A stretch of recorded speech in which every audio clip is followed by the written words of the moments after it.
Hello everybody and welcome to another episode of the Weapons of H3VR. And today we're going to take a look at an old classic World War II gun, famous for certain things like gangster stuff. Of course this isn't the one gangsters use because they usually have the foregrip and the nice drum mag, which here we only have the 30 round stick mag. And that's because this is the World War II gun, the M1A1 Thompson Submachine gun. It's chambered in 45 ACP, and its design was actually based on something called the Blish principle. And if you read upon the Blish principle, you'll find out it's bullshit. So yeah, it was really just, if I remember correctly, a blowback operated gun, open bolt as most World War II submachine guns were. And unlike many World War II submachine guns, it doesn't have a safety notch. Of course, this was actually designed for World War I. It was actually designed for trench sweeping, but it was too late. So the only war it served in was World War II and the Korean War, I believe, in limited numbers, mostly replaced by the much cheaper grease gun, which we'll cover eventually. But I do like this gun. I fired one of these in real life. It has an insane rate of fire. Certain versions had quite a good, I can't remember the exact number, but quite a good rate of fire, which you'll notice when we fire this thing.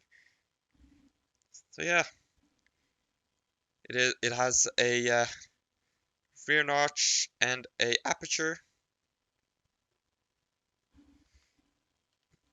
not adjustable or anything. It's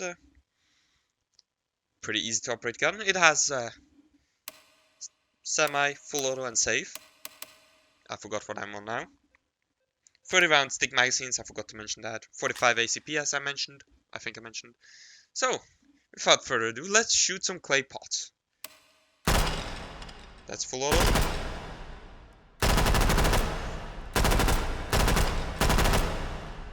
And we're empty. It locks on open, or locks open on empty mag. Easy to pop in.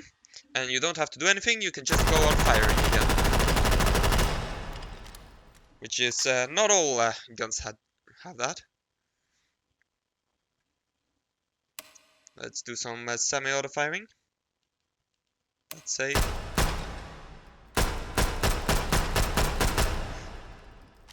So, let's shoot on target. It's cleared. I can't remember which ranges the notch and the aperture are for.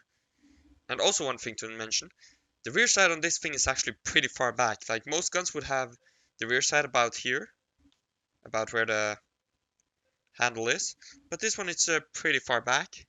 I'm not fond of that.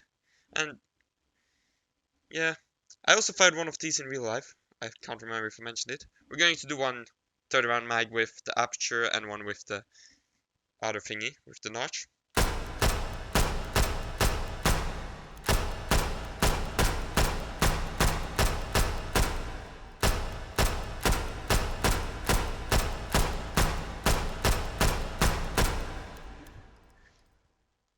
Pretty good.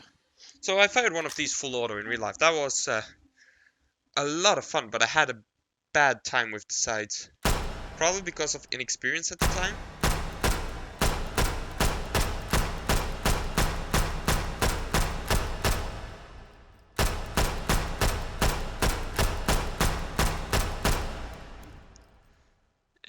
Somewhat worse. But it was still the only full auto weapon I fired, so that was a lot of fun. I fired it with one of the 50 round drum magazines. Oh, that was fun.